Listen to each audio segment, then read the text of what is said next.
홍수에 대한 이야기가 6장부터 10장까지 나오고 있고, 노아와 그의 가족들을 제외한 인류를 홍수로 하나님이 심판하시고 멸망시키는 그러한 이야기들이 나와 있고요. 홍수의 원인은 죄가 점점점 많아지기 때문에 그것으로 인한 하나님의 심판이고요.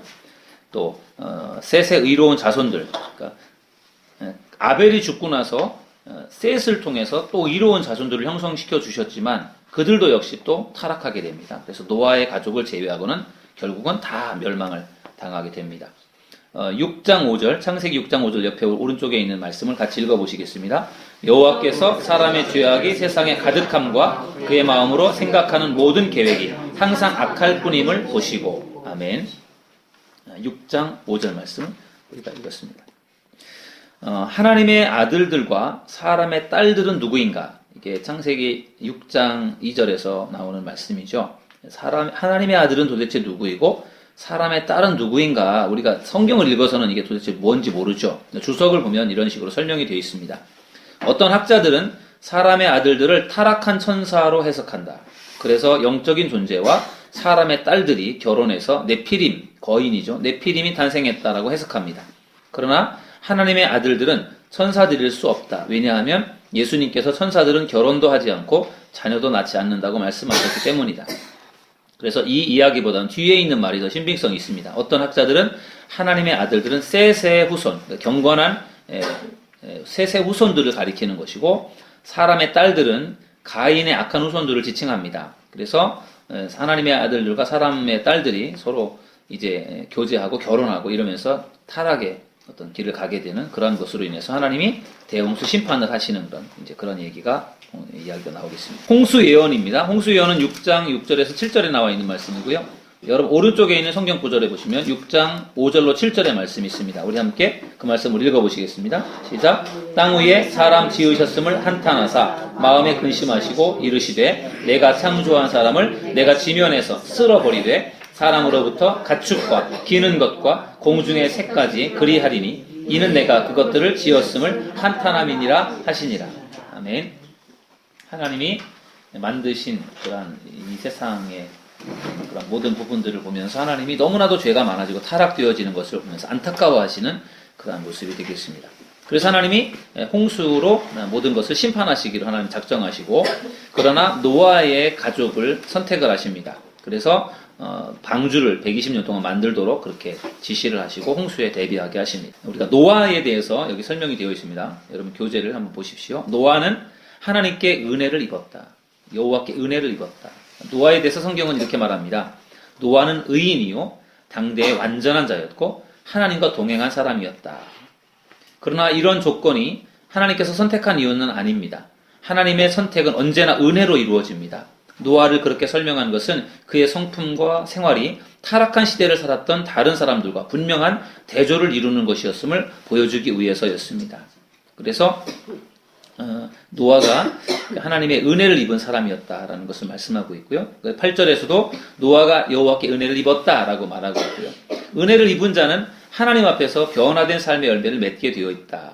그의 삶은 분명히 그 시대의 타락한 세상 사람들과 구별됩니다. 하나님이 다른 사람들은 다 홍수로 심판해서 다 죽게 하지만, 그러나 노아를 살리는 것을 보면은요, 하나님이 노아를 사랑했고 또 하나님께서 은혜를 그에게 베푸는 것을 알 수 있습니다. 그런데 노아도요 완벽했던 것은 아닙니다. 그도 포도주를 마시고 취하여 하체를 드러내는 실수를 범하는 것을 보면은 완벽하지가 못해요. 사람이기 때문에 연약함이 있습니다. 36페이지를 보겠습니다. 방주의 재료는 고페르나무라고 되어 있습니다. 그리고 개역 성경은 잣나무라고 이렇게 번역되어 있고요. 그 다음에 우리는 그래서 잣나무로 익숙한데 요즘에 개역 개정판 성경에는 고페르나무라고 되어 있습니다. 고페르나무는 어떤 나무인가 하면 썩지 않는 아주 견고한 침엽수류의 수지성 나무이고요. 성전 문짝을 만드는 데 사용했던 나무이고, 방주는 고페르나무로 만들고 역청을 발랐습니다. 그래서 물이 침투하지 못하도록 그렇게 견고하게 부패되지 않도록 그렇게 만들었습니다. 방주의 설계도는 길이가 137m, 넓이는 폭은 23m, 높이는 14m 되는 3층으로 되어 있는 꽤 큰 그런 크기고요. 미식축구장, 큰 미식축구장 정도 크기의 배가 되겠습니다. 방주의 그림은 제가 나중에 그림으로 보여드리겠습니다. 학자들은 이 정도의 크기라면은 4만 3천 톤 정도의 그 정도 급의 거대한 선박이다라고 그렇게 말을 합니다. 홍수는 7장부터 이제 8장에 걸쳐서 나오고 있고요. 노아가 가번입니다. 노아가 600세가 되던 해에 둘째 달 11의 날에 홍수가 시작되어서 602년 둘째 달 21의 날에 방주에서 나오게 됩니다. 노아의 나이가 이때 600세가 되던 해고 둘째 달 17일에 방주에 들어갑니다. 600세 되던 때 이제 홍수가 시작되는 거죠. 큰 기품의 샘들이 터지며 하늘의 창문들이 열려서 40주야를 비가 땅에 쏟아져 내렸고 물이 150일 동안 땅에 넘쳐났었고요. 일곱째 달 17일에 방주가 아라랏산에 머물게 되고 열째 달 1일에 산들의 봉우리가 보였고 40일이 지나서 까마귀와 비둘기를 내놓습니다. 그리고 7일 후에 다시 비둘기를 내놓았는데 저녁 때 감람나무 새 잎사귀를 물고 돌아옵니다. 37페이지 계속 보시면요. 8번 7일 후에는 비둘기를 내놓음에 다시는 돌아오지 않았고 하나님은 다시 노아에게 말씀하시기를 생육하고 땅에 번성하라. 아브라함에게 말씀하셨던 것과 동일한 말씀을 노아에게 합니다. 그래서 노아의 가족을 8식구를 빼고는 다 죽었지 않습니까? 그러니까 다시 하나님이 어떻게 보면 다시 창조하는 그런 기분으로 노아를 통해서 새롭게 만드시고자 하나님께서 그렇게 계획을 세웠던 거죠. 그리고 노아의 방주에 탔던 어떤 생물들이 살았으니까 모든 정결한 짐승은 암수 7쌍씩 탔고요. 부정한 것은 암수 둘씩을 태워서 공중의 새도 암수 7씩을 방주에 실어서 이제 하나님이 창조하신 세계를 보존하기 위해서 씨를 남긴 것입니다. 정결한 짐승과 새는 제사를 위해서 그래서 더 많이 부정한 것은 암수 2쌍씩을 했는데 정결한 짐승들은 제사에 쓰기 위해서 더 많이 실었다는 것이고요. 홍수가 끝나자 하나님은 노아를 기억하셨다 그렇게 말씀합니다. 8장 1절 밑에 쪽에 있는 성경입니다. 8장 1절을 우리 함께 읽어보시겠습니다. 하나님이 노아와 그와 함께 방주에 있는 모든 들짐승과 가축을 기억하사 하나님이 바람을 땅 위에 불게 하심에 물이 줄어들었고 아멘. 하나님께서 기억하셨다. 노아를 기억하셨다라는 말씀이 나와 있습니다. 하나님의 관심, 염려라는 것이고요. 그러면 홍수가 그러면 전 세계적인 홍수였는가? 바번에 보면 전 세계적인 홍수였는가라고 하는 질문에 어떤 사람은 홍수가 메소포타미아 지역에 국한된 홍수였다고 주장합니다. 그러나 물은 수평을 유지하기 때문에 천하의 높은 산이 다 잠겼다라고 하는 것은 결국 온 땅에 홍수가 임했다. 온 지구상에 다 홍수로 인해서 모든 산까지 다 뒤덮여서 다 죽었던 그런 전 세계적인 홍수다라는 것을 볼 수가 있습니다. 그 밑에 네모 박스에 있는 홍수와 세례 우리 함께 이 말씀을 읽어보겠습니다. 하나님은 홍수를 통하여 당신이 지으신 것들을 인간의 죄악이라는 오물로부터 깨끗게 하신다. 초기 기독교 시대의 많은 저술가들은 이 홍수와 세례 사이에 강력한 평형 관계가 있음을 간파하였다. 홍수가 온 세상의 죄를 씻어버리듯이 세례도 그리스도의 피가 인간의 죄를 씻어냄을 상징한다. 홍수로 하나님이 다 씻어내셨다. 홍수와 세례와의 어떤 관계성들을 이야기하고 있습니다. 그래서 홍수로 세상의 죄를 다 씻어버린 것처럼 세례도 그리스도의 피로 인간의 죄를 씻는다. 그래서 우리가 애굽에서 이스라엘 백성들이 애굽에 있다가 애굽에서 출애굽을 하잖아요. 출애굽을 할 때 홍해를 건넙니다. 홍해바다를. 홍해바다를 건널 때 홍해바다가 양쪽을 갈라지면서 그 중간으로 통과해서 도망을 나오잖아요. 그때 그것을 하나의 세례로 보는 거죠. 그들이 애굽의 더러운 것들을 씻고 홍해바다를 통해서 다시 나아갈 때 그것도 하나의 세례로 이렇게 또 의미를 부여합니다. 그래서 대홍수의 심판을 통해서 죽이고 씻는 것과 세례와의 연관이 있는 것처럼 홍해바다를 건너는 것도 역시 세례와 연관성이 있다 그렇게 말을 합니다. 그 다음에 이제 5번째 언약의 갱신입니다. 노아가 방주에서 나온 후에 처음으로 한 것은 여호와께 제단을 쌓은 것입니다. 역시 노아도 하나님의 사람이고 예배의 사람이었어요. 그래서 방주에서 나온 다음에 먼저 하나님 앞에 제단을 쌓는 그러한 노아의 믿음을 볼 수가 있고요. 하나님이 노아와 그 아들들에게 복을 주시며 생육하고 번성하여 땅에 충만하라 그렇게 말씀하셨고요.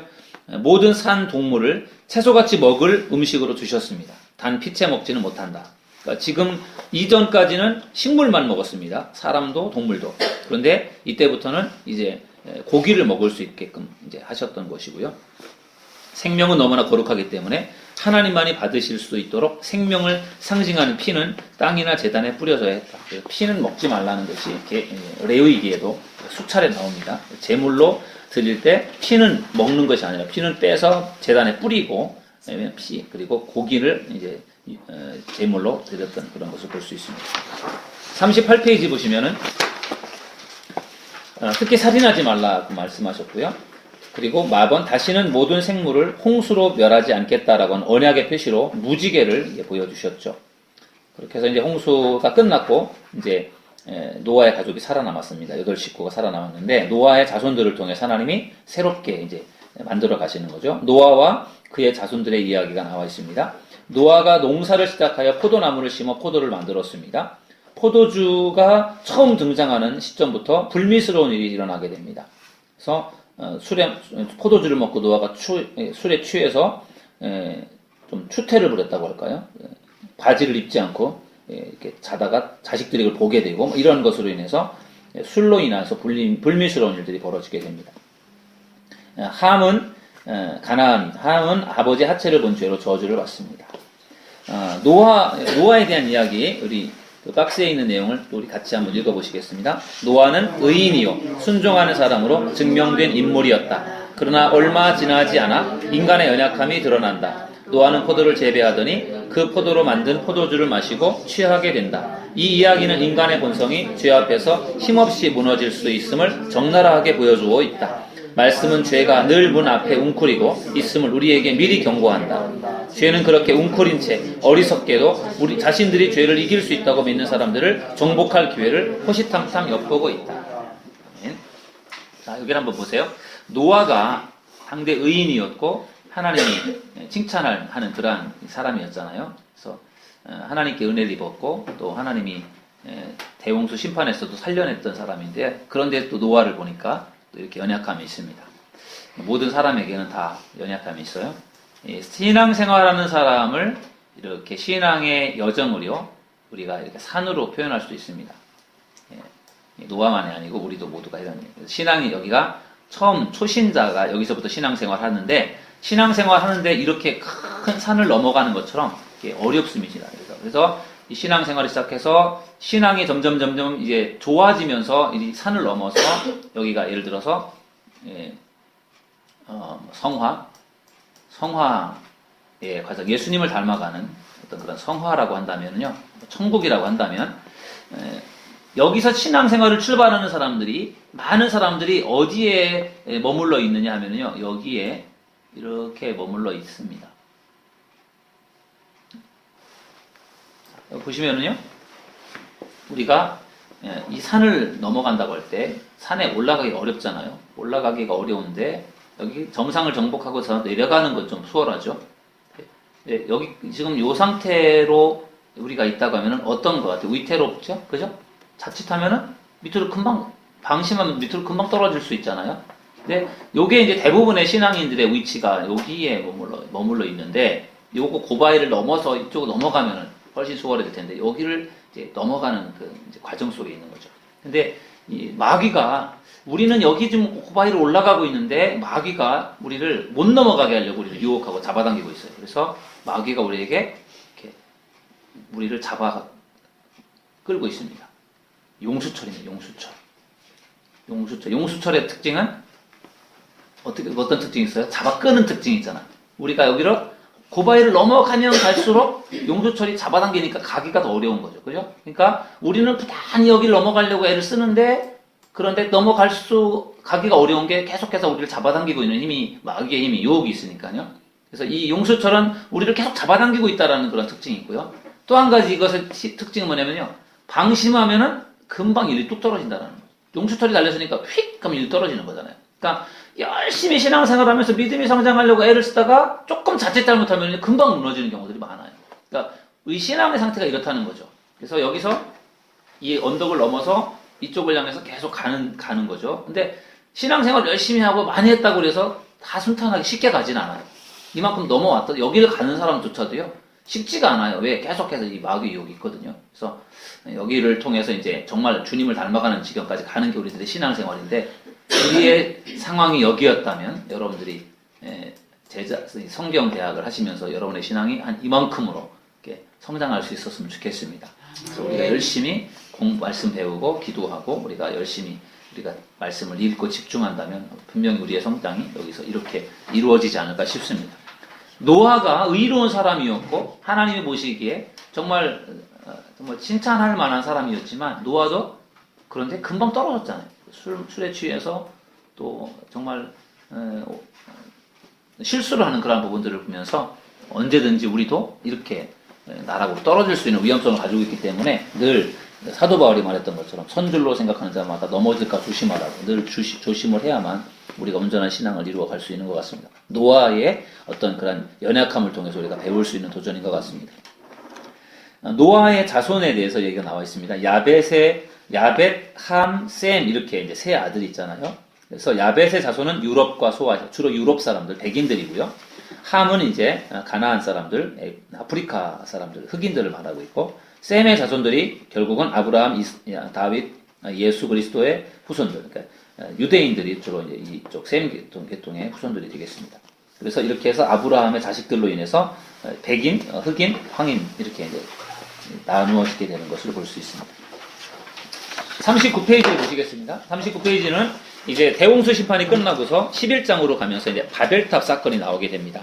그래서 바벨탑 사건은 반항의 상징이고요. 하나님은 생육하고 번성하라고 그리고 축복하셨으나 인간은 흩어짐을 면하라고 했습니다. 바벨탑은 주권이 밑줄 친 곳에 여러분 써놓으시면 되겠습니다.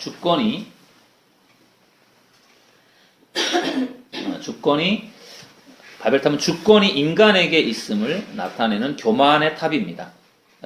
바벨탑은 인간의 허영심을 만족시키기 위해서 세워졌습니다. 그래서 하나님처럼 높아지고 싶은, 하나님이 있는 곳까지 가고 싶은 인간의 교만이 바벨탑을 쌓았습니다. 그래서 우리의 이름을 내고 하나님처럼 되고자 하는 그런 마치 선악과를 따먹을 때 하나님처럼 되고 싶었던 그런 인간의 교만함이 선악과를 따먹는 죄를 지은 것과 비슷하게 바벨탑을 쌓아 올렸던 것도 역시 하나님처럼 되고자 하는 인간의 교만함이 허영심이 바벨탑을 쌓게 됩니다. 나아간 바벨탑에서의 반역으로 인해 단일 문화와 단일 언어가 다양하게 분화됩니다. 이 일로 인해서 민족들이 온 지면에 흩어집니다. 위클리프 성격 번역 선교에 의하면은 약 세계적으로 6,170개의 언어가 있다고 합니다. 그래서 이때 바벨탑 사건으로 해서 하나님이 민족을 흩으시고 언어를 흩으셔서 이렇게 흩어지게 만들어 버렸습니다. 밑에 있는 네모 박스를 또 읽어보시겠습니다. 바벨탑 사건의 핵심은 아담 때부터 이어져 온 하나님으로부터 독립하려는 인간의 교만함이다. 하나님은 인류를 흩으심으로써 죄로 가득한 인간이 악한 일을 공모할 수 없도록 인간의 능력을 제한하신 것이다. 아멘. 아예 흩어버려서 더 이상 그런 일들을 못하게 하셨고 바벨탑을 무너뜨리셨습니다. 그 다음에는 이제 밑에 보시면 셈의 족보와 데라의 족보가 나오는데요. 이것은 제가 그림을 통해서 여러분들에게 설명을 좀 드리겠습니다. 이 공부는 크로스웨이라고 하는 공부의 내용 중에 제가 일부를 가져온 건데요. 이 그림을 보시면 그림이 좀 다르게 되어 있어요. 제가 그림을 좀 설명을 해드리겠습니다. 이것은 크로스웨이라고 하는 성경 공부에서 창세기를 설명하는 그 설명인데요. 하나님이 이 지구를 만드셨고, 이 창세기의 이 특징 중에 하나가 죄 심판 은혜라고 하는 이 구조가 계속 반복이 됩니다. 4번. 그래서 아담과 하와의 죄로 인한 심판, 하나님의 은혜, 또 가인과 아벨의 어떤 그런 가인이 아벨을 죽이는 살인을 통한 죄, 심판, 또 하나님의 아들들과 또 사람의 딸들과의 어떤 그러한 관계를 통해서 문란해지는 그러한 부분들, 죄가 생겨나는 부분들, 또 바벨탑을 쌓아 올리는 것으로 인한 죄, 이 4가지의 큰 죄가 창세기 1장부터 11장에 나와 있거든요. 그래서 그런 죄가 있을 때마다 하나님이 심판하셨는데, 심판하시면서도 하나님이 은혜를 꼭 주셨어요. 그게 이제 3가지 구조입니다. 죄를 짓고 심판하시고 은혜를 주십니다. 아담과 하와가 죄를 지었지만 하나님이 은혜를 베푸셔서 가죽옷을 만들어 주셨던 게 하나님의 은혜고요. 가인이 동생을 죽였지만 하나님이 죽지 않도록 표를 주셔서 죽지 않게 하셨고, 또 노아의 홍수 속에서도 하나님이 노아의 8 식구를 살려서 완전히 하나님이 창조하신 세계를 무너뜨리는 것이 아니라 은혜로 노아의 가족을 살려서 씨를 남기셨고요.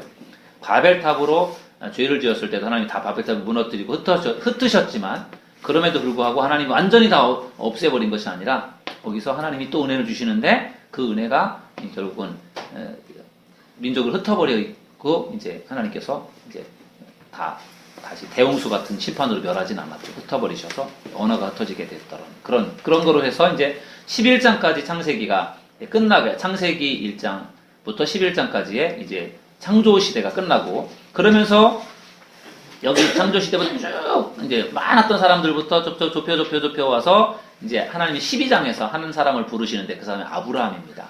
아브라함을 부르셔서 하나님이 아브라함을 통해서 이스라엘 민족을 이제 형성해가는 그런 내용들이 창세기에 나와 있는 그런 내용들의 중심을 이루고 있고요.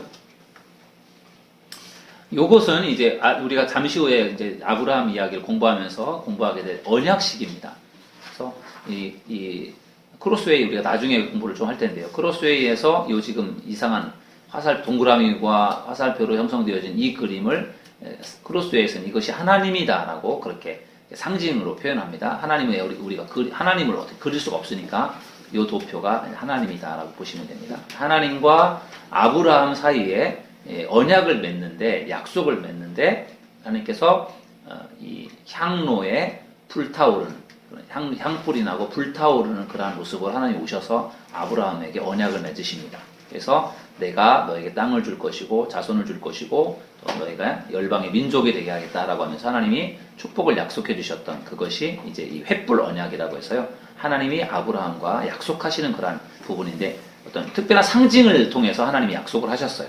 요거는 우리가 오늘 공부하는 내용 중에 있으니까 그때 이런 것이다. 횃불 언약이 바로 이것이구나 라고 하는 것을 이따가 보시면 참고가 될 것 같고요. 요거는 이제 잘 한번 보세요. 이게 이제 창세기의 족보입니다. 아브라함에서부터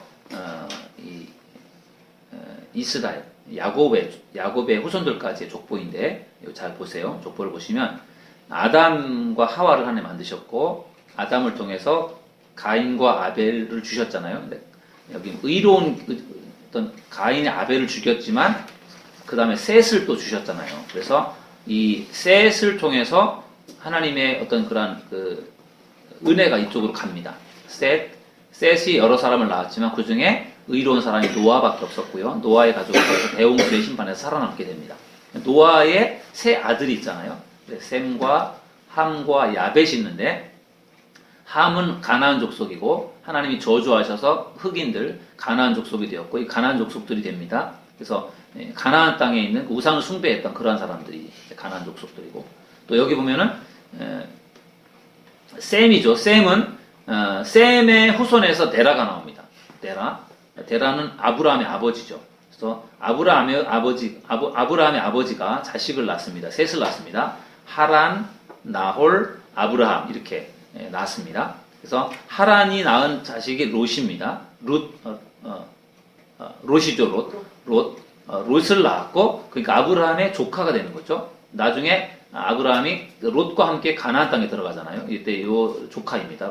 롯이 나중에 자기 딸들하고 관계를 해서 낳은 자식들이 이제 모압과 암몬이 돼서 모압 족속, 암몬 족속은 계속 이스라엘의 발목을 잡고 괴롭히는 그런 민족이 됩니다. 그러니까 약간 비주리로 빠지게 되는 거죠. 나홀은 나홀이 리브가를 낳고 리브가가 나중에 아브라함의 아들 이삭과 결혼을 하잖아요. 그래서 그렇게 이제 나중에 그렇게 되는 거고요. 아브라함이 이제 이스마엘을 누구죠? 하가를 통해서 이스마엘을 낳았고요.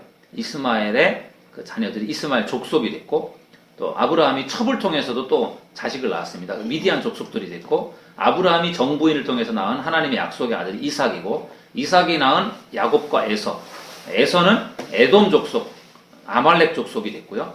야곱이 결국은 축복의 통로로 쓰임받아서 야곱을 통해서 12아들이 나오게 되죠. 그래서 이 12아들이 이스라엘 자손이 되는 거죠. 그러니까 이렇게 해서 이스라엘 자손들에게까지 이 창세기 아담으로부터 시작되어지는 이 축복의 통로가 오른쪽으로 계속 가고 있어요. 셋을 통해서 노아를 통해서 셈을 통해서 데라 아브라함을 통해서 이삭을 통해서 야곱을 통해서 야곱의 아들들로. 그러니까 하나님이 이렇게 이제 어떤 일하시는 그런 모습들을 볼 수 있고요. 이걸 보면은 하나님이 크게 쓰는 사람들이 있고요. 덜 쓰는 사람들이 있어요. 하나님이 귀하게 축복의 통로로 쓰는 사람들이 있고, 하나님이 어떻게 보면 악역으로 쓰는 사람들이 있습니다. 이런 모압 족속, 암몬 족속, 이스마엘 족속, 에돔, 아말렉 이런 사람들은 계속 이스라엘이라고 하는 이 하나님이 쓰시는 이 이스라엘 백성들을 계속 괴롭히는 주변 국가들이 되었거든요. 그래서 하나님이 하시는 일들이 참 이렇게 놀라운 그런 것들을 볼 수 있어요. 방해 세력도 생기고 또 어려움도 있지만 하나님이 하시는 일들이 쭉 계속해서 이어져 가고 있는 것을 볼 수 있고, 이런 족보의 내용들을 보시면 노아가 이렇게 세 아들이 있었고 아브라함에게도 세 형제가 있었고 또 이렇게 아브라함을 통해서 이렇게 자식을 이렇게 하나님께서 이렇게 세워가는 그런 부분들을 보시면은 참고가 될 것입니다. 이렇게 해서요, 이제 우리가 창세기 1장부터 11장까지를 지금까지 공부를 했고요. 이제부터는 창세기 12장부터 50장까지의 족장에 대한 이야기들 공부해 보도록 하겠습니다. 여러분, 교재 40페이지를 보시기 바랍니다.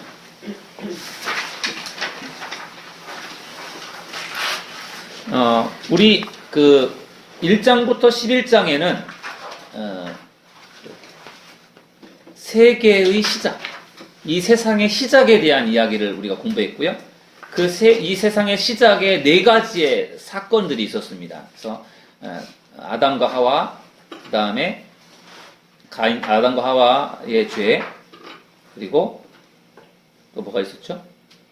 가인과 아벨의 어떤 죄, 그리고 대홍수 심판, 노아의 이야기, 그리고 이제 바벨탑 사건에 이렇게까지 우리가 보았고, 이제 12장부터 50장까지는 이제 4명의 사람, 4명의 족장이 나오는데, 아브라함, 이삭, 야곱, 요셉, 이렇게 4명의 사람이 나옵니다. 그래서 오늘은 여러분들과 같이 공부할 내용이 아브라함에 대해서 공부하고요, 이삭에 대해서 공부를 하려고 합니다. 4사람의 서론입니다. 주제는 이스라엘 민족의 시작에 대한 이야기죠. 아브라함을 통해 하나님이 이스라엘 민족을 형성해가는 것이 여기 12장부터 50장까지의 이제 주제가 되겠고요. 연대는 주전 2090년에서부터 1804년, BC 1804년도까지 데라가 죽으면서부터 요셉이 죽는, 50장에 요셉이 죽어서 입관하였더라면서 끝나잖아요. 그래서 데라의 죽음, 아브라함의 아버지 데라의 죽음으로부터 요셉의 죽음까지가 이제 창세기 12장부터 50장까지의 내용이 되겠습니다. 장소는 아브라함의 아버지 데라가 하란까지 이동한 상태였었고요. 그 하란에서 가나안으로 갔다가 애굽으로 가는 그런 내용이 이제 내용이 이 12장부터 50장에 나와 있는 내용이 되겠습니다. 앞에 한번 보십시오. 여기 여러분들의 그 교재에는 없는 내용인데 한번 보십시다. 타락으로 인해서 인간이 하나님의 걸작품을 망쳐버리, 계속해서 죄를 짓고 타락을 하잖아요. 타락으로 인해서 하나님의 걸작품을 망쳐버렸지만 하나님은 포기하거나 내버리지 않고요, 다시 회복하기 시작하십니다. 그래서 이 일을 위해서 하나님이 아브라함이라고 하는 사람을 선택하셨고, 또 그리스도께서 이 땅에 오실 통로로 쓰임을 받은 이스라엘 민족의 역사를 시작하십니다. 아브라함을 통해서 하나님이 이스라엘 민족의 역사를 시작하시고, 이스라엘 민족을 통해서 하나님이 예수님은 이 땅에 오시잖아요. 그러니까 어떻게 보면 굉장히 중요한 통로로 아브라함이 쓰임받게 된 것이죠. 그리고 4명의 족장들이, 4사람의 족장들이 등장하는 창세기 12장부터 50장까지의 내용은 족장들이 주요 등장인물이긴 하지만 하나님이 진짜 주인공이시다라는, 하나님이 하시는 일들을 이제 우리가 보는 것입니다. 먼저 아브라함의 이야기를 이제 보도록 하겠습니다. 아브라함 소론입니다. 아브라함이 위대한 이유는 믿음이에요. 믿음. 아브라함의 믿음이 결국은 아브라함의 위대함이다라고 볼 수 있습니다. 하나님은요, 그 당시에 아브라함을 75세 하나님이 부르실 때 아브라함에게 자식이 없었습니다. 평범한 유목민이었습니다. 그리고 하나님이 아무런 조건 없이요, 아브라함을 선택했습니다. 그래서 그를 통해서 이스라엘 민족을 만들어 가시는 하나님의 절대적인 선택이죠. 그래서 그의 믿음을 이제 우리가 본받는 것이 필요하다고 생각됩니다. 그 네모에 있는 내용을 읽어보시겠습니다. 아브라함은 하나님을 믿었다. 그는 완벽한 사람도 능력 있는 사람도 귀족도 아니었지만 삶의 결정적인 순간에는 늘 하나님의 말씀을 듣고 순종했다. 네, 이게 아브라함의 믿음입니다. 특별하진 않았어요. 완벽한 사람도 아니었습니다. 능력이 많은 사람도 아니었어요. 어찌 보면 평범한 사람입니다. 그런데 믿음이 있었고 하나님의 말씀에 순종을 합니다. 아브라함을 부르는 내용이 11장 1절에 나오죠. 하나님이 아브라함을 부르십니다. 여기 여러분들 교재에도 나와 있는데요. 이 그림을 보시면 우르, 갈대아 우르죠. 여기가 아브라함의 고향입니다. 아버지 데라가 살았던 여기에서 데라가 하란까지 올라옵니다. 이 하란이라고 하는 것도 굉장히 중요한 도시이기 때문에 여기로 올라왔는데 아브라함이 그러면 사실은 아버지가 돌아가신 다음에 다시 이 우르로 데려가는 게 이제 사실은 맞는 거였죠. 고향으로 가는 것이. 근데 하나님이 아브라함에게 내가 지시하는 곳으로 가라고 하셨던 그 말씀에 따라서 순종해서 아브라함이 이렇게 가나안으로 가죠. 가나안에 가고 거기 갔다가 나중에 어려움이 생겨서 흉년이 와서 음식 때문에 가축을 이끌고 애굽으로 피신을 하면서 여기까지 가는 거죠. 그게 이제 아브라함의 이야기가 되겠습니다. 여러분들 교재에 나와 있는 그림이 바로 그런 것이죠. 41페이지를 보시겠습니다. 41페이지 보시면은 우르는 당시 문명이 가장 발달했던 곳 중에 하나이며 많은 사람들이 그 문명의 혜택을 누리고 편히 살기 위해서 모여드는 곳이다. 우르라고 하는 곳은 그 당시에 문명이 아주 발달했던 아주 큰 그 강 주변에 형성되어 있던 비옥한 땅이었고요. 그래서 많은 사람들이 살고 있었고 아브라함은 난나르라는 달신을 섬기고 있습니다. 아브라함이요 하나님을 섬기는 사람이 아니라 달신을 섬겼던 사람입니다. 우상을 숭배했던 사람이에요. 난나르 신을 섬겼습니다. 아브라함은 이미 가지고 있는 안전을 유지하든지 아니면 모든 안전을 버리고 떠나 순종하든지 둘 중에 하나를 선택해야 합니다. 그러니까 안전하게 고향으로 가든지 아니면 하나님의 명령을 받들어 고향을 떠나든지 둘 중에 하나를 선택을 해야 되는 상황이었죠. 그래서 하나님의 그 부르심에 하나님의 부르심에 순종하는 그런 모습을 아브라함이 보이게 되는 거죠. 근데 사실은 거기에 순종하는 것은 쉽지 않았어요. 하나님이 그를 부르셔서 유프라테스 강 근처에 달을 섬기는 또 다른 중심 도시 하란으로 옮기어 갑니다. 하나님은 하란에서의 전환기를 허락하셨고 아버지 데라의 건강이나 새로운 세계에 대한 두려움 등이 그들이 가나안으로 움직이지 못하게 만들었을 것이다. 그러나 하나님은 그들을 잠잠히 기다리셨다. 하나님은 아브라함의 아버지 데라가 죽은 후에 다시 아브라함에게 나타나서 하나님께서 보여줄 땅으로 가라고 그렇게 말씀하셨습니다. 그래서 굉장히 먼 거리를 여행을 하면서 이렇게 순종을 하게 됩니다. 그 다음에는 박스 밑에 아브라함이 가나안으로 들어갑니다. 그렇죠? 이제 하란에서 가나안까지 갑니다. 그 가나안이라고 하는 지역은 당시에 다양한 이방 종교를 섬기는 제사의 중심지였습니다. 아주 우상 덩어리들이죠. 우상을 섬기는 아주 핵심적인 도시가 가나안이었습니다. 앞에 그림, 앞에를 한번 보십시오.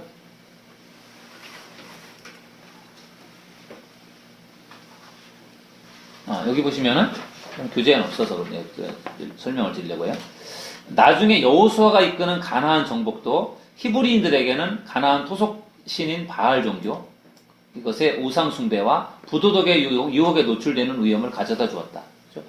아브라함이 가나안 땅으로 들어갈 때도 가나안에 다양한 이방 종교들이 우상이 있었기 때문에 어려움이 있었지만 나중에 여호수아가 이스라엘 민족을 이끌고 가나안 땅에 들어갔을 때도 그 가나안 족속들이 있었잖아요. 그들 때문에 이 우상 숭배에 결국 빠져들게 됩니다. 그래서 그것으로 어려움을 많이 당했던 것이죠. 그러니까 가나안은 아주 다양한 이방 종교를 섬겼던 제사의 중심지였다라는 것이고요. 그 다음에 아브라함이 거기 교재 보시면요, 75세에 부름을 받습니다. 하나님을 믿은 1세대고요, 고향을 떠났고요, 믿고 의지할 근거가 없었던 사람입니다. 그러니까 아브라함이 굉장히 열악한 상황이었던 것을 볼 수 있어요. 75세에 나이가 좀 많았을 때 하나님 부르셨고요. 또 첫 번째 믿는 우상을 숭배하다가 첫 번째 하나님을 믿었던 1세대고요. 그리고 고향을 또 떠났고요. 그리고 고향을 떠나다 보니까 믿고 의지할 사람이 없습니다. 오히려 가족이 있었고 조카를 또 데리고 있었고 이러다 보니까 집만 있었지 의지할 사람은 없었습니다. 그러한 상황에서 하나님의 부르심을 받아 가나안으로 간다라고 하는 것은 쉬운 일이 아니었어요. 그러나 거기에 순종했던 아브라함, 그게 아브라함의 믿음인 것 같습니다. 그 다음에 여기 또 설명을 보겠습니다. 교재에는 없어요. 여기 한번 보세요. 데라는 아브라함의 아버지죠. 70세에 자녀를 두기 시작합니다. 아브라함이 제일 먼저 열거가 되는데 이것은 데라의 아들들 가운데 맏아들이기 때문이 아니라 가장 유명하기 때문에 아브라함의 이야기가 나오는 거예요. 데라가 205세에 죽었습니다. 오래 살았죠. 아브라함은 그때 75세였습니다. 아브라함이 부름받았을 때가 75세인데 그때 아브라함의 아버지가 죽었거든요. 205세에 죽었습니다. 그리고 아브라함이 태어났을 때 대략 그 아브라함의 나이가 130세 정도가 되었습니다. 그러니까 130세에 아브라함을 낳은 거예요. 근데 성경을 보면요, 데라가 130세 처음으로 아브라함을 낳은 게 아니라 70세 정도부터 자식을 낳기 시작했습니다. 그러니까 아브라함의 형도 있었고 아브라함의 누나도 있었다는 거예요. 중요한 인물들만 성경에 언급이 되니까 사람이 없는 것 같지만 사실은 많이 있는 거죠. 그래서 사라는 아브라함의 이복 누이고요. 그리고 데라, 아브라함 형제들 중에 한 사람이죠. 데라가 아브라함의 아버지 데라가 다른 아내에게서 얻은 딸입니다. 그리고 아까 우리가 도표에서 보았어요. 그래서 이복 누이였지만 결혼을 하는 거죠. 아브라함이 데라가 130세에 태어났다라고 생각해 볼 수 있는 또 다른 근거는 데라의 아들 하란의 딸이 데라의 다른 아들인 나홀과 결혼할 정도로 나이가 들었다라는 이런 것들을 통해서 아브라함의 형도 누나도 있었다라는 것을 우리가 볼 수 있다라는 것이죠. 그 다음에 큰 2번, 파란색 2번에 보시면 아브라함의 가나안 입성입니다. 그래서 아브라함이 고향 아버지의 집을 떠나서 가나안에 갑니다. 아브라함이 애굽으로 내려가고 하나님께서 가라고 하신 그 땅에 기근이 들었습니다. 그러니까 가나안 땅에 갔는데 가나안 땅에서 또 애굽에 내려가는 겁니다. 기근이 있어서 부득불 애굽으로 갑니다. 기근이라고 하는 것은 유목민의 부의 원천인 가축을 죽음으로 내몰기 때문에 가축을 살리기 위해서라도 결국은 이동할 수밖에 없었습니다. 애굽에는 풍성한 목초지가 있었고 아브라함은 구체적으로 기도는 하지 않았지만 주저주저하며 애굽으로 내려갔습니다. 9절에는 점점 남방으로 내려갔다라고 그렇게 기록하고 있습니다. 뒷페이지를 보시겠습니다. 42페이지. 계속 우리가 뭐 성경을 읽었던 내용들이기도 하고 또 잘 알고 있는 내용이니까 쭉 제가 읽어가도록 하겠습니다. 42페이지 맨 위에 보시면 애굽에 내려간 아브라함은 목숨의 위협 때문에 부분적인 진리를 말했습니다. 거짓말을 하죠. 사례가 아내이지만 누이라고 동생이라고 그렇게 속였고요. 아브라함은 하나님의 보호하심에 대한 믿음이 없었어요. 아내가 예뻐서 아내 때문에 괜히 자기도 죽을까봐 두려운 마음 때문에 거짓말을 했고 그 믿음이 없었던 부분이고 자신의 목숨 때문에 거짓말을 했을 때 결국 문제는 더 복잡해집니다. 그러나 하나님의 도우심으로 아내를 지키고 양과 소와 노비와 암수, 나귀와 낙타를 얻었습니다. 아브라함은 부자가 되었고 그 당시 가축은 부의 근원이었습니다. 아브라함과 롯이 갈라서는 말씀이 13장에 나와 있습니다. 아브라함의 목자와 롯의 목자 사이에 목초지를 놓고 마찰을 빚게 됩니다. 하나님은 아브라함의 자발적인 포기를 인정해 주셨습니다. 이런 문제가 생기면 사랑 중심으로 움직이기보다 자기 중심적으로 움직이기가 쉽습니다. 아브라함이 어른이었기 때문에 먼저 선택할 권리가 있었습니다. 그런데 아브라함이 양보를 하죠. 그래서 일찍 아버지를 여의고 삼촌 스라에 살아서 그런지 롯은 불공정한 선택을 했고 아브라함의 필요에는 관심이 없었습니다. 하나님의 뜻을 생각하지 않고 남을 생각하지 않고 내 이익만을 생각하는 자기중심적인 결정을 내릴 경우에 롯과 같은 결말을 가져올 수 있다. 하나님 뜻을 생각하지 않았죠. 롯이 남을 생각하지도 않았습니다. 자기만을 생각하는 이기적인 자기중심적인 결정이 결국은 그가 아주 좋지 않은 결말을 얻게 되는 그런 것을 볼 수 있습니다. 그 다음에 이제 롯과 헤어진 후에 하나님은 아브라함을 위로해 주셨고요. 그 다음에 다번을 보시면 아브라함이 롯을 구출합니다. 14장에 보시면 소돔성이 연합군의 공격을 받아서 롯의 가족도 포로로 잡혀가게 됩니다. 아브라함이 집에서 길리고 훈련된 자 몇 명이냐면 318명. 아브라함에게는 군사가 318명이나 있었습니다. 아브라함이 큰 부자였던 것을 알 수 있죠. 군사를 318명이나 거느리고 있었다라고 하는 것은 대단한 것이죠. 그리고 땅도 많았고요. 그래서 단까지 쫓아가서 자기 조카를 구해옵니다. 롯을 구하고 돌아오던 아브라함은 살렘이라고 하는 곳을 다스리던 멜기세덱이라고 하는 제사장을 만나서 그에게 11조를 드렸고요. 멜기세덱은 히브리서에서도 나오는 그런 제사장으로 예수님을 이렇게 모형으로 보여준 제사장이면서 또 왕이었던 예수님의 모형과 같은 인물이 바로 멜기세덱이 되겠습니다. 그 다음에 43페이지를 보시면 아브라함은 소돔 왕이 제시한 그 어떤 보상도 받아들이지 않겠다고 거절을 합니다. 아브라함은 하나님 한 분만이 그의 유일한 공급자이셨습니다. 옆에 우리 14장 22절에서 23절 말씀을 우리 함께 같이 읽어보시겠습니다. 아브라함이 소돔 왕에게 이르되 천지의 주제이시오 지극히 높으신 하나님 여호와께 내가 손을 들어 맹세하노니 내 말이 내가 아브라함으로 치부하게 하였다 할까 하며 내게 속한 것은 실 한 오락이나 들매끈 한 가닥도 내가 가지지 아니하리라. 아멘. 어떠한 보상도 받지 않는 아브라함의 모습을 볼 수 있습니다. 그 다음에 이제 15장부터 18장까지는요, 아브라함과 하나님과의 언약에 대한 이야기가 나옵니다. 제가 아까 여러분들에게 그림을 보여드렸던 그겁니다. 하나님이 아브라함과 언약을 맺으십니다. 연합군을 무찌르고 소돔 왕에게 재물을 양보한 이후에 하나님께서 그의 마음을 만져주십니다. 하나님께서 아브라함에게 그의 자손이 땅의 모래같이 많게 될 것이라고 말씀하셨지만 아직 자녀가 없었습니다. 그에게는 다메섹에서 입양한 엘리에셀 외에는 아무 자녀도 없었습니다. 하나님은 그의 상속자가 그의 몸에서 날짜라고 확언했습니다. 15장에는 아직까지 아브라함에게 자식이 없었던 때죠. 그리고 아브라함이 자식이 없으니까 하나님이 약속하신 지 10년이 지나도 자식이 없으니까 엘리에셀을 자기 양자로 삼는 것을 볼 수가 있죠. 나중에는 이제 하가를 통해서 이스마엘을 이제 낳게 되는 것이죠. 근데 여기 언약에 보면은 고대 근동의 언약 예식이 나와 있습니다. 제가 읽겠습니다. 보세요. 고대 근동의 언약 예식은 짐승을 쪼개어 놓고 언약의 당사자들이 그 사이로 지나가면서 언약을 어길 경우 이 짐승과 같이 될 것이다 라고 서약합니다. 짐승을 반으로 쪼개 놓고요. 그리고 그 사이를 지나가면서 약속을 하는데 만약에 약속을 어기면 짐승, 이렇게 반이 쪼개진 짐승처럼 죽는다라는 그런 식으로 이제 언약, 약속을 체결했다는 거죠. 그러나 아브라함과 언약하실 때 하나님만 지나가셨다. 아까 쪼갠 고기 사이로 하나님이 지나가셨는데 그 아까 향로에 불타는 그 하나님의 모습이 그곳으로 지나간 것이죠. 그러면서 하나님이 아브라함에게 약속하셨습니다. 15장 17절 오른쪽에 있는 성경 구절을 읽어보시죠. 연기 나는 화로가 보이며 타는 횃불이 쪼갠 고기 사이로 지나더라. 일종의 하나님의 어떤 그런 모습, 하나님의 모습을 하나님이 이렇게 보여주신 것입니다. 그 다음에 하나님과 아브라함의 언약은 조건적인 언약이 아니라 무조건적인 언약이다. 타는 횃불만 쪼갠 고기 사이로 지나갔기 때문이다. 하나님이 언약을 맺을 때 조건적인 언약을 맺을 때가 있고요. 무조건적인 언약을 맺을 때가 있어요. 그래서 조건적인 언약이라고 하는 것은 너가 이렇게 하면 내가 너에게 복을 주겠다. 그런 것이고요. 무조건적인 언약은 너가 뭐뭇을 하면이라는 조건이 없어요. 그냥 내가 무조건 복을 주겠다. 그런 이제 하나님의 언약인데 아브라함에게 주셨던 언약은 그냥 무조건적인 언약이에요. 내가 너에게 땅을 주겠다. 내가 너에게 복을 주겠다. 내가 너에게 열국의 아비가 되게 하겠다. 그게 너가 어떻게 하든 관계없이 내가 복을 주겠다라고 하나님께서 그렇게 조건 없이 약속하시는 그런 부분들이 나와 있습니다. 아브라함은 잘하든 못하든 이제 하나님과 맺은 언약 백성이 되었습니다. 쪼갠 고기 사이로 지나가면서 하나님 언약을 맺는 건데요.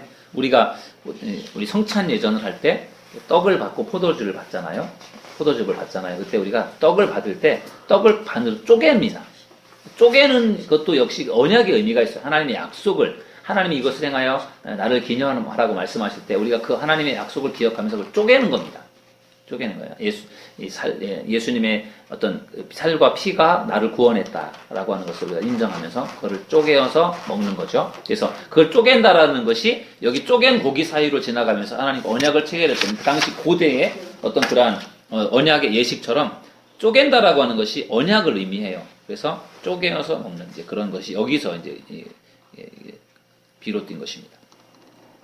그 다음에 아브라함은 하나님의 약속의 말씀을 듣고 여호와를 믿었고요. 그 다음에 밑에 나아본을 보시면 아브라함이 하나님의 약속을 기다리지 못합니다. 약속을 믿고 기다렸어야 되는데 기다리지 않아서 하갈과 이스마엘이 생기게 되는 거죠.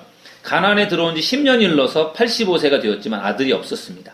아브라함이 아들을 주실 것이라고 말씀하신 여호와를 믿었음에도 불구하고 아들을 얻기까지 오랫동안 기다리기에는 믿음이 너무 약했습니다. 아브라함과 사리는 기다려야 했다. 그러나 기다리지 못하고 그 땅의 풍습을 따랐습니다. 결국 성급한 선택이 믿음의 가정을 온통 흔들어 버렸습니다. 그래서 이스마엘을 얻게 되고 이스마엘로 인해서 계속 불화가 생기게 되는 것을 볼 수 있습니다. 그 다음에 44페이지 보시면 언약의 표지로 할례입니다. 할례. 17장에는 이제 할례에 대한 얘기가 나옵니다. 아들을 주시겠다라고 약속하신 후에 13년 정도가 흘렀습니다. 아브라함의 이름을 아브라함으로 사레의 이름을 사라로 바꾸어 주셨습니다. 존귀한 아비, 아브라함이라고 하는 이러한 이름에서 아브라함은 열국의 아비로 이렇게 이름이 바뀌어지게 되고요. 열국의 어미라고 하는 이름의 사라로 이렇게 이름이 바뀌어지게 됩니다.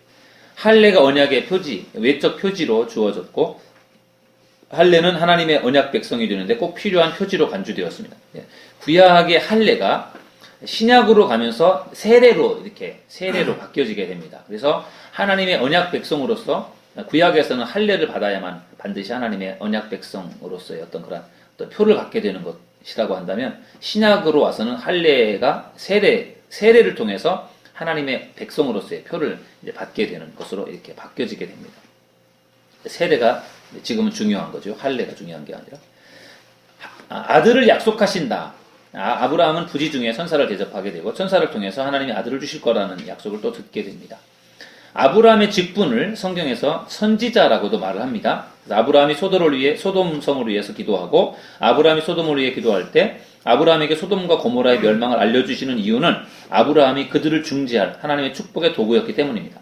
소돔과 고모라 성을 하나님이 몰래 멸하시는 것이 아니라 하나님께서 아브라함에게 알려주세요. 그래서 아브라함이 하나님 앞에 기도하잖아요. 50명만 있으면 하나님 멸하지 말아주세요 하면서 45명, 40명, 30명, 20명, 10명까지 이렇게, 나중에는 결국은 하나님 멸하셨지만 롯과 롯의 두 딸은 살릴 수 있었죠. 그래서 소돔과 고모라가 멸망을 당하게 되고, 그 당시에 롯은 성문에 앉아 있었습니다. 그 밑에 박스에 있는 내용을 한번 읽어보시겠습니다. 그가 소돔에서 제법 비중 있는 인물이었다는 것을 말해준다. 고대 근동 아시아에서 성문은 재판 장소였고 지역의 관심사를 나누는 곳이었다. 롯이 성문에 앉아있다라는 것은 그만큼 유력한 인물이었다라는 것을 볼 수 있는 그런 내용이 되겠습니다. 여기 앞에 설명을 한번 보시겠습니다. 글씨가 좀 작은데 한번 제가 읽을 테니까 한번 봐보세요. 수년 전에 아브라함은 소돔 왕이 주는 보상을 거절한 일이 있었다.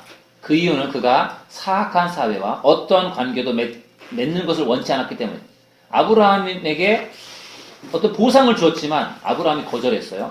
그것은 사악한 사회와의 어떤 관계를 맺는 것을 원치 않았기 때문이다.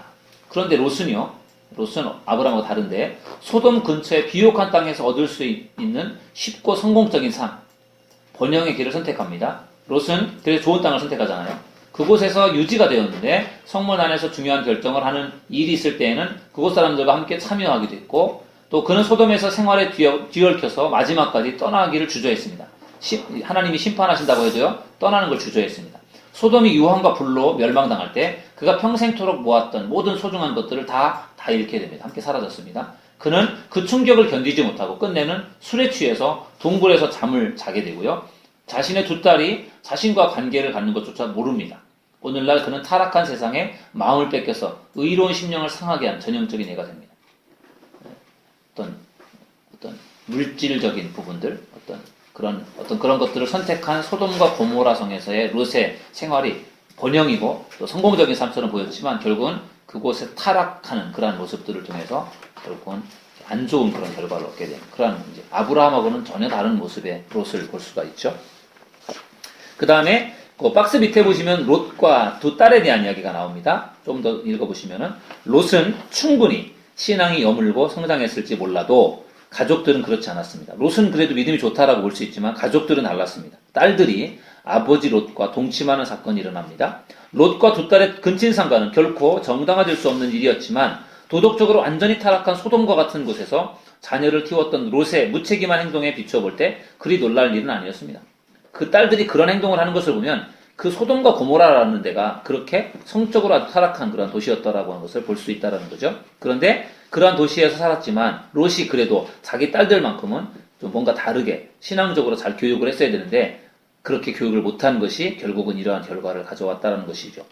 모압과 베남미는 모압 족속과 암몬 족속을 이루어 요단강 동편에 정착합니다. 이들은 모세의 때로부터 시작해서 구약의 전 역사를 통해 그들의 먼 사촌이라고 할 수 있는 이스라엘 백성들에게 계속 골치 아픈 존재였습니다.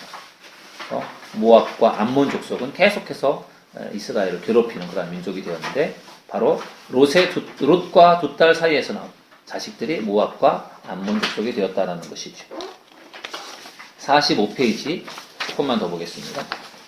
45페이지 보시면 아브라함이 아비멜렉을 위해서 기도합니다. 아브라함은 아므레로부터 아비멜렉이 다스리는 블레셋 사람들의 거주지인 남쪽의 그랄로 이주를 했습니다. 하나님을 두려워하지 않는 그곳 사람들을 두려워한 아브라함은 사라를 여동생이라고 속입니다. 아비멜렉이 품었던 악한 의도 때문에 이미 여호와께서 블레셋 여인들의 태를 닫아버리십니다. 아브라함이 거짓말을 하는 그런 내용이 나와 있어요. 하나님은 아브라함을 선지자라고 소개합니다. 선지자 써놓으시면 되겠습니다. 하나님은 아브라함을 선지자라고 소개했고요. 아브라함의 믿음에 대해서 우리가 또 살펴보도록 하겠습니다. 21장부터 24장까지는 아브라함의 믿음이 나오는데요. 이삭의 탄생, 100세의 이삭을 낳았죠. 하갈과 이스마엘을 분가시킵니다. 이스마엘이 이삭을 놀렸습니다.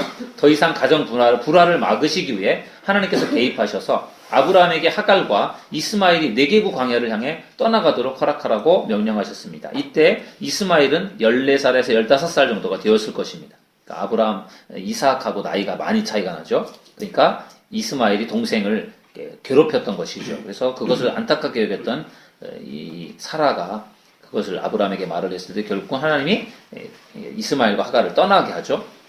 하나님은 광야에서 그들을 만나셨고 먹을 것과 마실 물을 주셨고 이스마엘도 큰 민족을 이루게 되리라고 하는 것을 약속을 해주셨습니다. 이스마엘은 이스마엘대로 하나님께서 은혜를 주셔서 이스마엘 족속이 되는 것이고 또 이삭을 통해서 이스라엘을 형성하는 것을 볼 수 있습니다. 블레셋과의 다툼과 맹세, 브엘세바 맹세의 우물이고요. 거기서 블레셋들이 와서 그 우물을 빼앗으려고 이제 그렇게 하는 것을 볼 수 있고요. 46페이지를 보시면 이삭을 제물로 바치는 장면이 나오죠. 그래서 이삭은 세상을 구원하기 위한 통로로 주신 하나님의 약속의 아들이었죠. 그리고 그러나 하나님은 그 약속과는 상반된 요구를 하십니다. 약속의 아들인데 하나님이 정말 너무나 어이없는 그런 기가 막힌 요구를 하십니다. 하나님은 사람을 제물로 드리는 것을 흉악한 죄라고 말씀하셨는데 그런데 왜 이삭을 드리라고 했을까요? 그 이유는 하나님이 아브라함을 시험하신 것입니다. 아브라함이 아들 이삭보다 하나님을 더 사랑하는지를 시험한 거죠. 하나님이 이삭을 제물로 받으려고 한 것이 아니라 아브라함의 믿음을 시험한 것입니다. 아브라함은 어떤 반대나 저항 없이 모리아로 갑니다. 모리아는 나중에 솔로몬의 성전이 세워지게 된 곳이고 예수님이 십자가에 달리신 곳입니다. 이삭이 번제물에 대해서 물었을 때 아브라함은 이렇게 대답합니다. 번제할 어린 양은 하나님이 자기를 위하여 친히 준비하시리라. 이삭이 아버지를 따라가는데 제사를 드리러 간다고 하는데 아버지가 제물을 준비하지 않고 가는 거죠. 이상하다 싶어서 아버지에게 물어보니까 하나님께서 준비하실 것이다. 이렇게 말씀하고 있죠. 아브라함에게는 분명히 하나님께서 준비하실 거다라는 그런 믿음이 있었던 것 같아요. 여호와 이레에 대한 어떤 믿음이 있었고요. 브엘세바에서 모리아산, 아브라함이 살고 있었던 그 당시 브엘세바에서 모리아산까지는 85에서 100km 정도가 되었고요. 꼬박 사흘길 정도가 걸리는 거리였습니다. 이삭을 제물로 드려야 하는 일을 앞두고 3일 동안을 함께 가야 한다라고 하는 것은 고역이었을 겁니다. 차라리 빨리 가서 빨리 해결했으면 좋았을 텐데 3일 동안 가면서 얼마나 많은 고민이 되었겠습니까? 하나님 앞에 따지고 싶고 묻고 싶고 정말 별의별 생각이 다 났을 것입니다. 그러나 묵묵히 3일을 갔죠. 하나님을 믿고 따르는 일은 누구에게나 최고의 결단을 요구한다.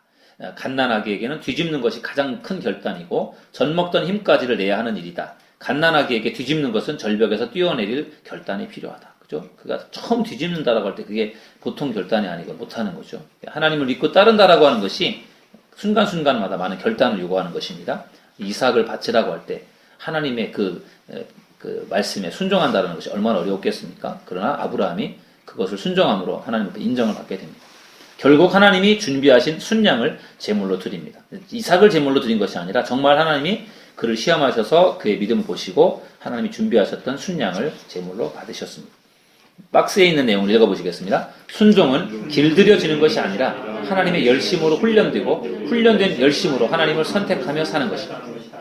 길들여지는 게 아니라 훈련을 통해 계속해서 순간순간마다 하나님을 선택하며 살아간다는 것이죠. 그 다음에 7번을 보시면 하나님의 벗과 하나님의 자녀입니다. 하나님의 벗, 하나님의 자녀. 아브라함이요, 하나님을 나의 벗이라고 고백합니다.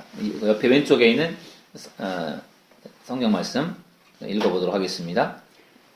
나의 종 너 이스라엘아, 내가 택한 야곱아, 나의 벗 아브라함의 자손아, 또 밑에 야고보서 2장 23절입니다. 이에 성경에 이른 바 아브라함이 하나님을 믿으니 이것을 의로 여기셨다는 말씀이 이루어졌고 그는 하나님의 벗이라 칭함을 받았나니. 그러니까, 예. 아브라함은 하나님을 벗이다. 이렇게 고백하고 생각했습니다. 신앙생활은 하나님과 친해지는 것입니다. 하나님을 알아가는 것입니다. 그래서 성경은 아브라함을 하나님의 벗이라고 소개를 합니다. 그런데 우리는 어떻습니까? 페이지 47페이지를 보시면 아브라함은 하나님의 벗이기는 했지만 하나님의 아들은 아니었습니다. 우리는 그리스도로 말미암아 하나님의 자녀가 되는 권세를 누리게 되었습니다. 요한복음 1장 12절 읽어보시겠습니다. 영접하는 자, 곧 그 이름을 믿는 자들에게는 하나님의 자녀가 되는 권세를 주셨으니. 아멘. 아브라함은 하나님의 친구였다면 우리는 하나님의 자녀라는 거죠. 그 다음에 나홀의 자손입니다. 나홀을 통해서 리브가가 나오게 되고 리브가가 아브라함의 아들 이삭과 결혼을 하게 됩니다. 그리고 이제 얼마 후에 사라가 죽습니다. 사라는 127세, 아브라함은 175세까지 살았는데 사라가 먼저 죽습니다. 127세 죽었고요. 아브라함은 약속음을 받았고 현찰을 받지 못했습니다. 약속을 통해서 이미 가나안의 모든 땅이 아브라함에게 속해 있었지만 실제로는 사랑하는 아내를 묻어줄 만큼의 땅도 없었습니다. 그러나 아브라함은 하나님이 지으시고 경영하실 영원한 도성이 있는 장래를 내다보았습니다. 막벨라 굴은 이후에는 헤브론이라고 하는 지명으로 알려지게 됩니다. 막벨라 굴에 아브라함, 사라, 이삭, 야곱이 여기에 묻히게 되었고요. 갈렙은 헤브론을 분배받았고 다윗이 유다 지파 왕이 되었을 때 헤브론에서 이제 기름 부음 왕으로 세워지게 됩니다. 그래서 이 막벨라 굴이라고 하는 것도 모리아 산처럼 중요한 역할을 하는 데 쓰임을 받습니다. 헤브론 산지입니다. 그 다음에 이삭의 늦은 결혼입니다. 24장으로 가면 이삭이 이제 결혼을 하는데 10대들의 결혼이 일반적. 그 당시는 뭐 10대에 결혼을 하는 것이 일반적이었지만 이삭은 40세가 되도록 결혼을 안 했었습니다. 이삭이 자손을 볼 수 없게 된다면 모든 언약들이 아무 소용없게 될 위기에 처했기 때문에 아브라함의 믿음은 다시 시험을 받았습니다. 결혼도 못했으니까요. 리브가가 나홀성에 도착한 엘리에셀과 그 약대에게 물을 마시게 했고 엘리에셀은 리브가와 그녀의 가족들을 만나게 됩니다. 아브라함의 종이었죠. 엘리에셀이 아주 늙은 종, 지혜로운 종이었습니다. 어느 정도 이야기가 오간 후에 모든 당사자들이 여호와께로 말미암으니라는 결론을 내리고 이제 그 리브가를 이제 이삭에게 아브라함에게 보내게 됩니다. 그 다음에 48페이지 보시면 아브라함의 죽음입니다. 아브라함도 결국은 175세에 죽게 되고요. 죽지만 아브라함의 어떤 그런 아브라함에게 주셨던 하나님의 축복의 약속은 아브라함을 통해 이삭을 통해 야곱을 통해 요셉을 통해 이렇게 계속해서 유지가 됩니다. 이삭에 대한 이야기는 21장부터 35장에 나와 있고요. 어린 시절의 이삭은 100세에 이삭을 아브라함이 얻었고 귀하게 자랐습니다. 하갈과 이스마엘이 분가되고 모리아 제단에 제물로 드려지게 됩니다. 그래서 아브라함도 순종이 대단하지만 이삭도요 아버지가 하는 대로 그대로 순종하는 모리아 제단에 제물로 바쳐질 때 아버지가 정신이 이상한 아버지인 것처럼 그렇게 보여져서 불순종하고 막 대적할 수도 있었지만 묵묵하게 순종하는 그러한 이삭의 모습도 볼 수 있습니다. 성년이 된 이삭입니다. 이삭이 결혼 40제가 될 때까지 부모스라에서 외아들로 자랐고요. 리브가도 처녀였습니다. 엘리에셀이 하나님의 인도하심을 구하고 엘리에셀도 아브라함에게서 신앙을 이어받았던 것으로 보입니다. 신앙은 가르쳐서 되는 것이 아니라 보면서 자라는 것입니다. 아브라함의 종으로서 엘리에셀이 아주 지혜롭게 잘 자랐고 그를 통해서 결국은 며느리감을 이제 얻게 되는 것이죠. 그 당시의 풍습으로는 나그네에게만 물을 주면 되었습니다. 그러나 리브가는 약대에게도 낙타에게도 물을 주었고 리브가는 아리따웠지만 외모만이 아니라 내적인 아름다움도 갖추고 있었던 여성이었습니다. 그래서 이 낙타에게 물을 준다라는 것이 쉽지 않은 게 그 당시는 물이 굉장히 귀한 시대잖아요. 근데 보통 한 주간 정도 여행을 하게 되면요 목마른 낙타가 물을 얼만큼 먹느냐 하면 100리터 정도를 마신답니다. 100리터. 여러분들 사람이 먹는 물은 얼마나 먹겠습니까? 아무리 목마르다고 해도 한 500리터 500ml 먹을까? 1리터도 못 먹잖아요. 근데 사람이 먹는 것에 몇 배를 먹는 겁니까? 100배도 더 먹는 거죠. 그러니까 엄청나게 물을 먹는데 그 낙태에게 물을 먹였다라고 하는 것은 굉장한 배려죠. 그러니까 그것이 어떻게 보면은 엘리에셀이 이 리브가를 뭔가 다르게 보았던 것이지요. 그 다음에 이스마엘의 자손과 이삭의 자손들에 대한 이야기가 25장에 나옵니다. 뒷페이지를 보시겠습니다. 49페이지. 조금만 더 보겠습니다. 49페이지 보시면 에서와 야곱이 태어났고요. 이삭의 어떤 자손들로서 에서와 쌍둥이 형제 야곱이 태어났습니다. 이삭은 에서를 사랑했고 리브가는 야곱을 아주 사랑했습니다. 그래서 차별이 있었고요. 자녀의 출생에까지는 잘 기다렸지만 편애라고 하는 인간적인 선택으로 인해 가정이 어려움을 겪습니다. 리브가는 에서와 야곱이 출생하기 전에 야곱에게 약속했던 그의 우월한 위치를 기억합니다. 그래서 큰 자가 작은 자를 섬길 것이고 작은 자가 큰 자에게 섬김을 받을 것이고 이것이 리브가에게 그것이 중요한 그런 어떤 기억 속에 있었고요. 그래서 야곱을 사랑하고 그를 밀어주었던 그런 부분들이 있습니다. 그 다음에 에서가 장자권을 팝니다. 장자권이 왜 중요하냐? 장자는 아버지의 재산 중에 두 몫을 물려받을 수 있는 권리가 있었습니다. 그래서 장자가 중요한 것이죠. 고대 그 당시에 장자에게는요 두 가지의 특권이 주어졌습니다. 하나는 장자권이고 또 하나는 축복권이에요. 그래서 장자권은 뭐냐면은 아버지의 재산을 다른 형제보다 두 몫을 더 받을 수 있는 그런 어떤 특권이 장자에게 있었고요. 그 다음에 아버지의 가장의 지위를 물려받는 것이 그게 장자권입니다. 축복권은 아버지가 베푸는 축복을 받는 것인데 그 당시는 그 축복을 받으면 자손 대대로 복이 임한다라고 하는 것을 알았기 때문에 그 아버지의 축복권을 굉장히 중요하게 여겼습니다.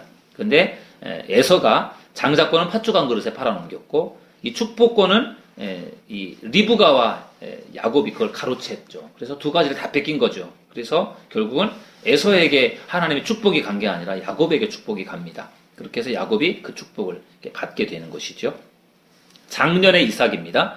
이삭과 아비멜렉. 하나님께서 원래 아브라함과 언약을 맺으신 목적은 아브라함만 잘 되는 것이 아니라 아브라함으로 인해서 모든 땅의 족속들이 복을 받는 데 있었습니다. 이삭의 삶도 그런 축복의 통로로 쓰임받는 삶이 되었습니다. 한 세대의 기질이나 연약함은 다음 세대로 전달되곤 합니다. 이삭이 아브라함이 알았던 아비멜렉의 아들이었을 블레셋의 아비멜렉 왕을 만나게 되었을 때도 마찬가지였습니다. 기근이 들자 아브라함처럼 이삭도 애굽으로 내려가려고 했습니다. 그러나 이번에는 하나님이 막으셨습니다.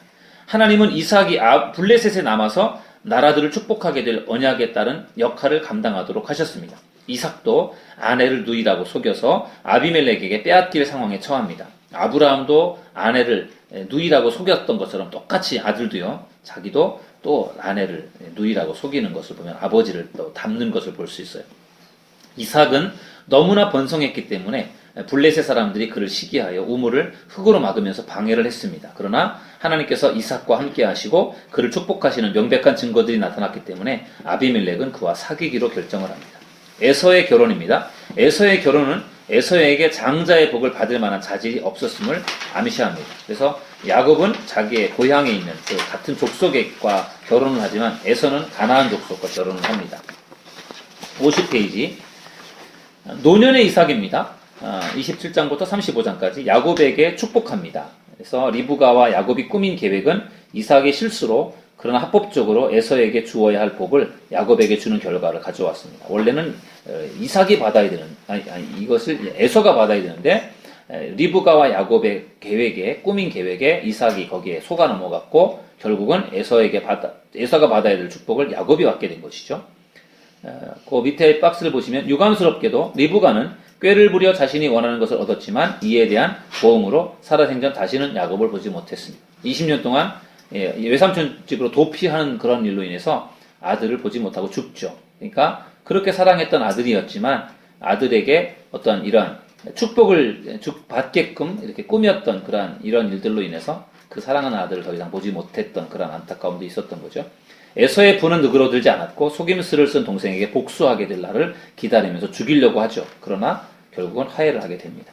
이삭의 죽음 180세에 이삭이 죽게 됩니다. 이렇게 해서 이제 이삭까지 오늘 이제 공부를 했고요. 다음 주에는 야곱에 대해서 그리고 요셉에 대해서 이렇게 공부를 하면서 창세기를 이제 마무리를 해보려고 합니다.